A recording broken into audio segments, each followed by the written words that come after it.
The government is officially shut down. Here's what's happened so far and where things are going. Gavin Newsom has painted himself into a corner. We're going to unpack why.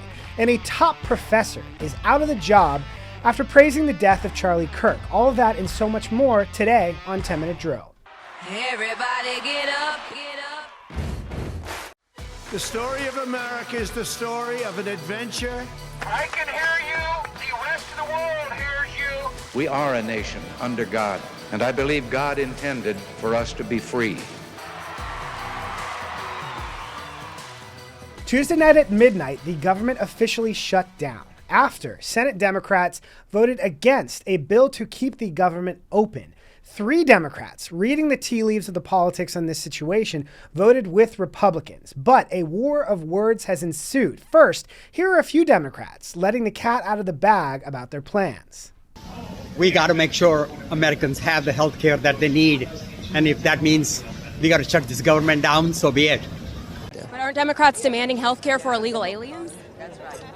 Democrats are demanding health care for everybody. Yikes. First, that was Sri Thanadar acknowledging that they are intentionally shutting down the government. Then, of course, Maxine Waters, one of our all-time favorites, who is always willing to say the quiet part out loud. Now, some Democrats have argued that Republicans are wrong when they say Democrats want to give free health care to illegal immigrants. But what you need to understand is Democrats, one of their key demands here is to roll back some of the fixes to Medicaid from the One Big Beautiful Bill, including cuts to fraud, waste, and abuse that took away states' ability to reimburse funding when they gave free healthcare to illegal immigrants through Medicaid, even for things like emergency services. But as we talk about why Democrats are doing this, one dynamic that we've talked about driving this shutdown is Chuck Schumer's, for lack of a better word, unpopularity. Here is a look at his approval ratings, look particularly among Democrats. He has a 39% unfavorable rating among Democrats and only a 35% favorable rating. His total is 50% unfavorable, 21% favorable. And one dynamic that we've been aware of from the beginning is Chuck Schumer is genuinely concerned about a Senate primary from someone like Alexandria Ocasio-Cortez. But suffice it to say, Democrats' strategy of following Chuck Schumer off a cliff is not going well. Polls are showing that Democrats lost this shutdown before it even started. Here's a New York Times poll. 65% say that Democrats should not shut down the government. Only 27% support their strategy. Even 43% of Democrats don't support the Democrat strategy to shut down the federal government. Now, Chuck Schumer spoke about this particular poll on the Senate floor. Here's that clip. Now, I know the leader is going to show a poll that says that Democrats will be blamed for the shutdown. There are many more polls that show Republicans are blamed. The question in that poll is biased. Biased. In the New York Times, but it's biased. If you turn the...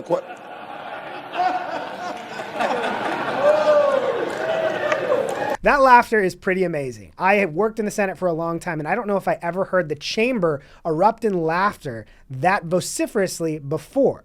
But when a Democrat is complaining on the Senate floor about a New York Times poll being unfair, they may have already lost the argument. But just to double down on this, here is tiny Vermont Democrat Senator Peter Welch. There are 3 million federal employees who aren't going to get paid. And meantime, the senators and the members of the House of Representatives will all be getting paid through that entire process. That seems pretty unfair, and like you don't feel the pain everyone else is going to feel. Well, first of all, I want to say I agree with you. I mean, I hate shutdowns, okay? And it's a tactic that I prefer not to use. It's the only one that we have. For those of you watching at home, yes, that is actually a U.S. Senator. That is tiny Vermont Democrat Senator Peter Welch, not the toy maker from Toy Story. And as he says, the only tactic they have here is a shutdown. It's because Democrats have not tried to legislate or use the legislative tool in their tool chest for quite some time. And so as they say, hostage taking is their only solution. It's no wonder Democrats are currently, again, facing their lowest approval rating in history.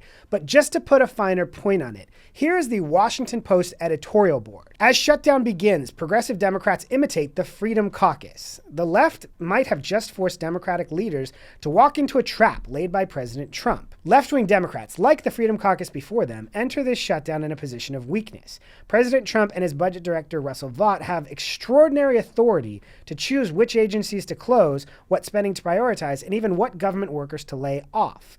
As Trump warned on Tuesday, we can do things during the shutdown that are irreversible. 2 points there from the Washington Post editorial that I think are worth highlighting. First, we have talked before here about Democrats putting out polling to justify their shutdown weeks ago, saying their far left base wanted them to shut down the government to show a fight against President Trump. So this has always been about the base, the left base, that has driven Democrats to their most unpopular position in history, driving the full party off a cliff with this.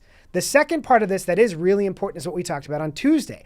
By shutting down the government, Democrats give President Trump and his OMB director, Russ Vought, the ability to decide what parts of the government are essential to keep running and what parts are not. And it's very difficult for Democrats to argue large swaths of it are essential when they're willing to shut it down so that they can make this political point in this political fight that actually has, again, no point at all. So the question is, what happens now that the government is shut down? We have seen Democrats already express outrage that government services are not going to be served, yet they are the ones that shut down the federal government. Well, if it is not the consequences of their own actions. The Trump administration has already announced some changes. First, Politico reports Trump to withhold billions of dollars from Gateway Tunnel and 2nd Avenue subway projects. These are infrastructure projects in New York. Now, if the federal government shuts down, the federal government is not going to continue giving out funds to certain things and carrying out certain operations. But you already see Democrats showing a lot of frustration and outrage at this. Perhaps 5 to 6 Senate Democrats who voted to shut down the government will see these things and start to realize it's time to come to the table and reopen the federal government.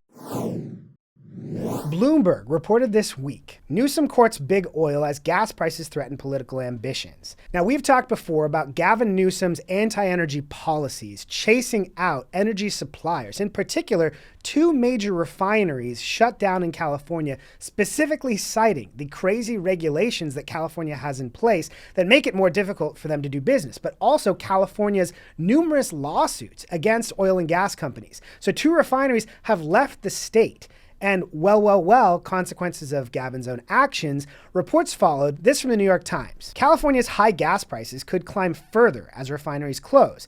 The New York Times reports the supply deficit could drive gas prices up to $8.43 per gallon by late 2026. So as media reports on this flip-flop, it is so critical to remember that Gavin Newsom created the most hostile environment for energy in the country. So naturally, businesses left. Now Californians are suffering the consequences as they see $8.50 gas prices. I spend a lot of time in California. A lot of my family is there. Last time I filled up gas in California, it was $6.50, which was already insane. They're looking at nearly a $2 increase based on Gavin Newsom's policies. And now, in order to save face and save his political future, he's trying to do whatever he can to try and curry favor with fossil fuel companies to try and bring those gas prices down.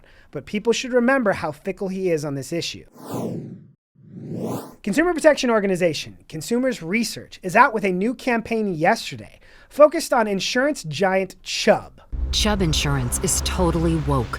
CEO Evan Greenberg called President Trump's America First movement harmful on multiple levels. Fox News reports top insurance company in hot seat as blistering new ad campaign exposes radical woke ideology. Consumers Research alleges Chubb violates federal anti-discrimination laws with woke ideology.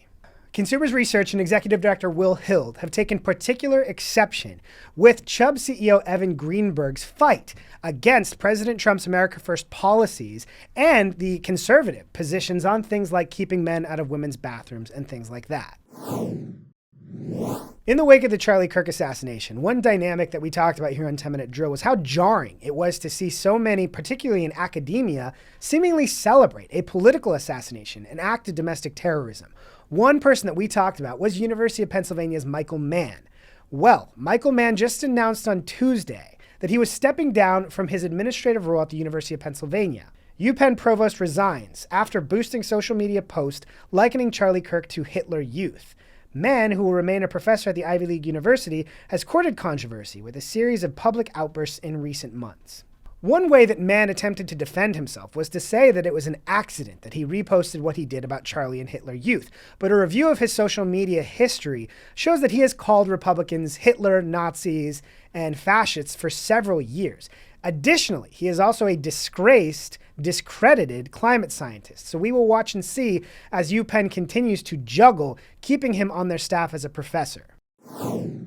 Last week, the AP reported travelers bothered by their flight's pollution can pay to reduce it elsewhere. Do offsets work? So you're booking your flight, and just when you're about to check out, the airline asks if you'd like to pay a little something to offset your share of the flight's pollution. Or maybe you're an environmentally minded person, and you've heard you can buy these things called carbon offsets. Are they worth it? Let's explore. So carbon offsets are something that the climate alarmism movement created so that as they guilt people into feeling bad about any pollution that they might cause in the world, they also can cash in on that by working with groups to sell carbon offsets or carbon credits to allow people to then buy a little way to get out of their guilt with those carbon credits. It is one of the worst scams in the world. But over the last 2 decades, as you've heard companies announce they were going fully carbon neutral, it was largely based on things like these carbon credits. We're going completely carbon neutral! There have been numerous examples over the last 2 decades of carbon credit scams, where, for example, a company that was planting trees to offset carbon sold a credit for one tree to several different companies. So they raked in a ton of money. Companies announced that they were contributing to becoming carbon neutral while they all were actually overlapping in the impact. We've also seen examples of, for example, Chinese companies creating giant carbon offset scams where they rake in billions without ever actually doing anything to affect the environment. The problem here is the climate alarmism movement has no oversight because the goal here is just to make people feel a little bit better. The reality is it's all a giant con. In the wake of the high-profile murder of a Ukrainian refugee in North Carolina, also rising crime in big cities that President Trump has addressed with policies like sending the National Guard into Washington, D.C., Memphis, and other cities, there's been a lot of conversation about soft on crime policies. This week, the Senate Judiciary Committee held a hearing specifically to address what President Biden had done on public safety and what President Trump was doing to respond to it. One particular exchange in this hearing that got a lot of attention was between Missouri Senator Josh Hawley and President Biden's former deputy director of the Office of Gun Violence Prevention. We need to invest in programs that acknowledge the need for safe space initiatives led by lesbian, gay, bisexual, two-spirit, trans, and gender nonconforming people. What's two-spirit? Well, look, I don't know exactly. You guys are pulling some interesting quotes. This is from your report. Look at the. So it is notable that a former deputy director of a department in the Biden administration focused on gun violence prevention had no idea what was in his own report. There was a ton of references to reducing police funding. But there was also references to things like this. What is a two-spirit? What is two-spirit? You say, don't fund the police, but do fund programs that create safe spaces for two-spirit people. What is? I just want to know. I don't know what that is. I have no idea what that is. So the dynamic here is critical. What Josh Hawley's pointing out is, first, the Biden administration was spending much more time talking about defunding the police. They weren't talking about how to make our cities safer. So as we've seen our cities degrade, it's important to know what they were focused on, which is where this line about two-spirit people comes in. Now, you may be wondering, just like Senator Josh Hawley, what is a two-spirit person? Two-spirit is a modern pan-indigenous umbrella term for Native American, Alaska Native, and First Nations individuals who embody both masculine and feminine spirits, fulfilling distinct gender and spiritual roles within their communities that existed long before European colonization. It is not a specific gender identity, but a unifying term for a variety of identities and expressions representing a reclamation of these ancestral roles and identities that were lost and suppressed by colonization. That is who Joe Biden was more focused on than the people in our cities who have been preyed upon by violent crime. Joe Biden put so much more effort into appeasing crazy people, like those who need a particular identification for two-spirit. What two-spirit actually is basically a specialized term for non-binary people that only applies to Native Americans. And that is who Joe Biden was focused on instead of American people who are scared to go outside in their neighborhoods. Over 80% of Americans report feeling that big cities are unsafe and that crime is a big problem. A big part of that is because Joe Biden was focused on all sorts of other alphabet lobby nonsense. That is all the time we have for today. Thank you so much for joining us here on 10 Minute Drill. Please like, subscribe, tell a friend, leave a review. Have a good day.